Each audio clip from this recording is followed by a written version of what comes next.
Grande nouveauté cette année, la baisse de la TVA dans la restauration. Elle passe au 1er juillet de 19,6% à 5,5%.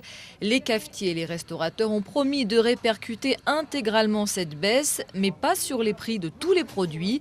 En clair, n'espérez pas payer moins cher vin et alcool. En revanche, vous devriez économiser 20 centimes sur un café et 2 à 3 euros sur un menu. Toujours pas de coup de pouce du gouvernement au SMIC cette année. Comme en 2007 et en 2008, il n'augmentera donc que de 1,3%, soit la revalorisation minimale légale. À compter du 1er juillet, le SMIC passera de 8,71 euros par heure à 8,82, soit 1051 euros net par mois pour un salarié aux 35 heures. Hausse encore plus limitée pour les allocations chômage, plus 1% seulement.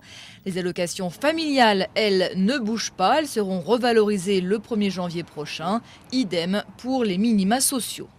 Du côté des transports, la SNCF augmente les tarifs de ses trains régionaux et de ses corails, plus 3,4% en moyenne. Selon les destinations, la hausse varie de 10 centimes à 3,40 euros. En Ile-de-France, les transports en commun seront en moyenne 2% plus chers. Les forfaits Navigo vont augmenter de 1,50 euros, quel que soit le nombre de zones. Le ticket vendu à l'unité reste, lui, à 1,60 euros. Enfin, pour ce qui est de l'énergie, pas de diminution du prix du gaz, malgré la baisse des cours du pétrole. Le coût de l'électricité ne change pas non plus au 1er juillet, mais ce n'est qu'un bref répit. EDF devrait relever ses tarifs au mois d'août.